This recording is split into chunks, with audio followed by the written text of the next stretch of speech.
Niggas. Devin, have you shot your shot at more white women or black women?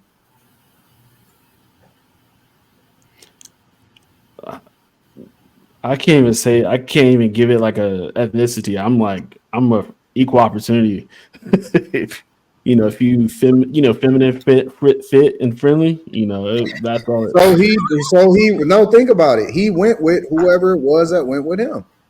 He went where he was celebrated, not where he was If you tolerated. like me, I like you too. Look, I wasn't, because at the end of the day, it's like if you sit there going for a specific thing, or this like you're like chasing a woman, like you totally forget what your purpose is in life. see, he It's going to almost be like when you talk to a woman, like who makes it easier, like the conversation type of thing. Like I said, I went to the doctor and I was talking to this nurse, and she made it real easy to talk. Like it wasn't no pushback, wasn't pulling teeth type of thing, and just friendly. I would say one thing was like it was like Nigga, not, it was shit, it the was person usually who all took the my blood was a bitch. No, I would say with all the any like ethnic girls other than like the white girls, like if I talk to them in a more aggressive manner, like almost slightly disrespectful to be honest with you, like then it would kind of pique their interest, but it wasn't my like I'm like that's no. You did the right thing. You Need that edge. no. He led with who he really was, and he attracted who he was supposed to be with. I don't think that anybody should be. Listen, don't step out of character to be something that you're not in order to attract something that's not supposed to be with you. Fellas, I know y'all trying to get with certain women and all of this stuff.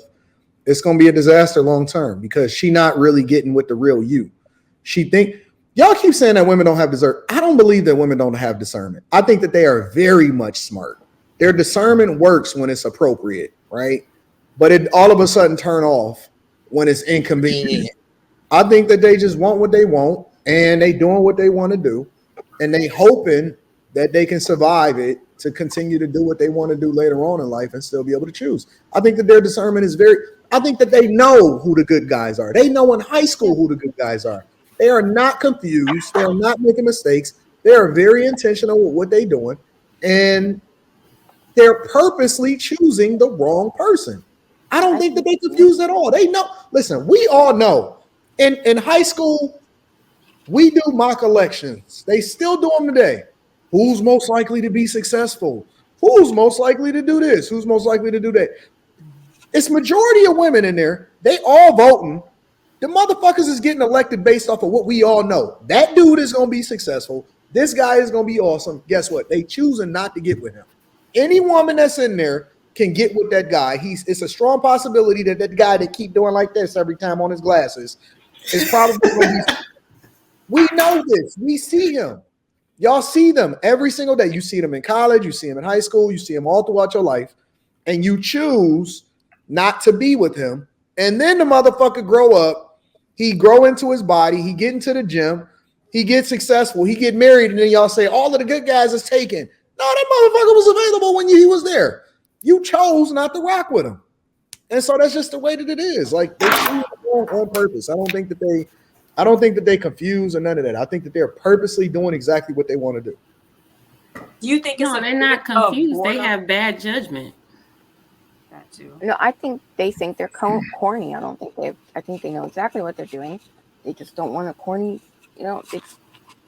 Yeah, but if they had good judgment, they would know that the corny dude typically grows up to be the successful one that's going to marry you and take care of his family. But guess what? White women, they choose them.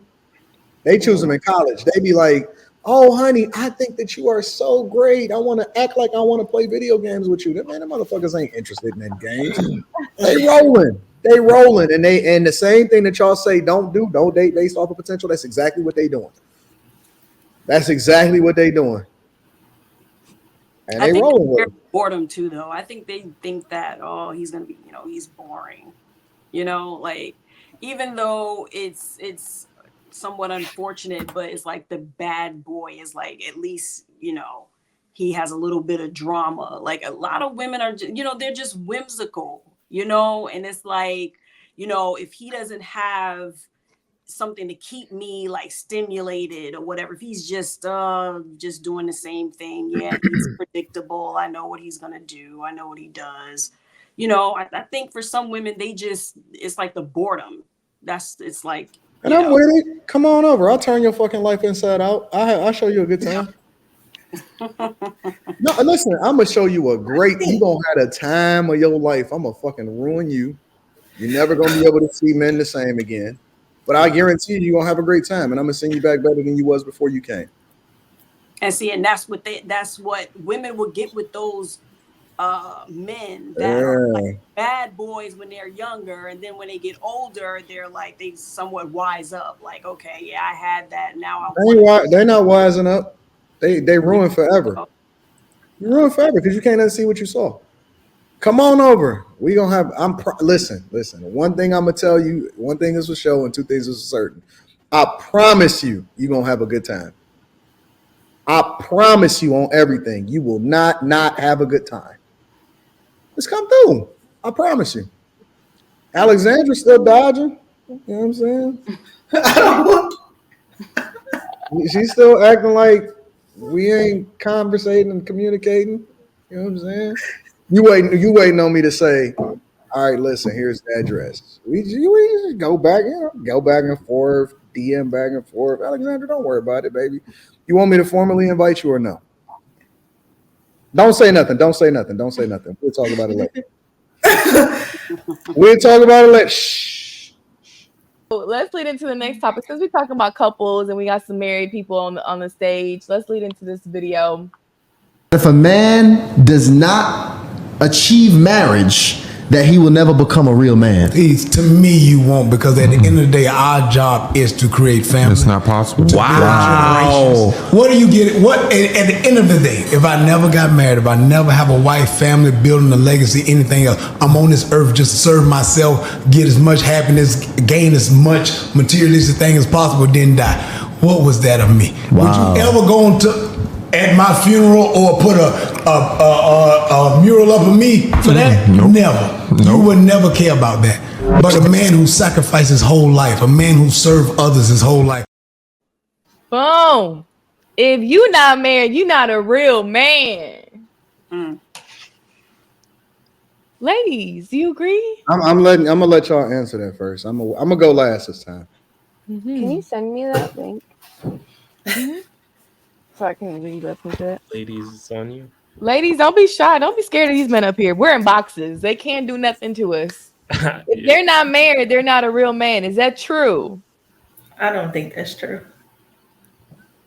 I think that you can be a real man and never be married. A lot of men, I feel like not to harp on Devin's scenario, but like even with him, like let's say he didn't find somebody that he felt he was compatible with, and all the women that he were running into weren't reciprocating the energy he was given. Like, is he supposed to just settle at that point for anything?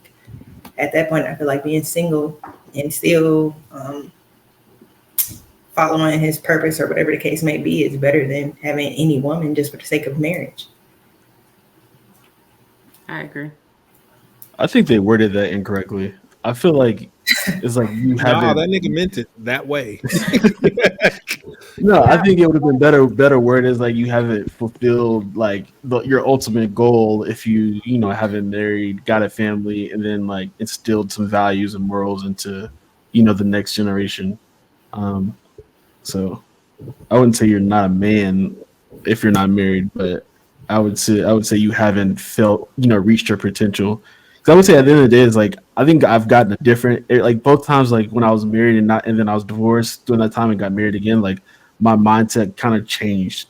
I got more aggressive to like certain goals and certain like pathway, like a certain pathway that would like ultimately make my life better. So that's my opinion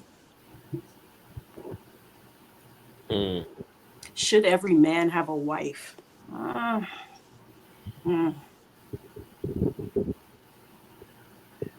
I say better he has a wife than. Jesus himself never got married. What the fuck are we talking about?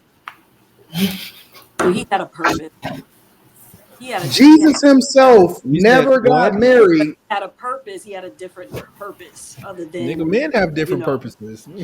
Yeah, Jesus himself never got married. What are we talking about? Yeah, I agree. Like, we do a lot of word gymnastics with that whole like man like thing. Like no, like if you're born with a dick and balls, you're a man. Like period. Like all that other shit is like extra. I do agree with that point because like we do try to say like what qualifies to be a man, and it's very confusing, especially to young men. Like, oh, you're not a man unless this, or you're not a man unless you have a home, you're not a man unless you have a car, or what I'm saying, like all these different qualifiers. I think like you can get more specific with, but like you're a man once you're born, as a man, like or XY chromosome to a man. Yeah, you're a male. I don't understand exactly what he's talking about. Like I honestly don't, bro. Some of the greatest people, biblically speaking, wasn't married. Jesus wasn't married. Peter wasn't married. James wasn't married. John, Andrew, Philip, Matthew, Mark, Luke, John, Exodus, Bartholomew, Simon. All of them. Paul was my favorite person in the Bible itself. He wrote a lot of the books that was in the Bible itself. Some of his letters to the Galatians was some of the most profound writings that I've ever seen in my entire life. He literally revealed some of the covenants. He revealed the meaning behind some of the covenants that happened in the Old Testament, especially with regard to Abraham and the covenants that God had with Abraham, that his seed would number the earth. What are we talking about?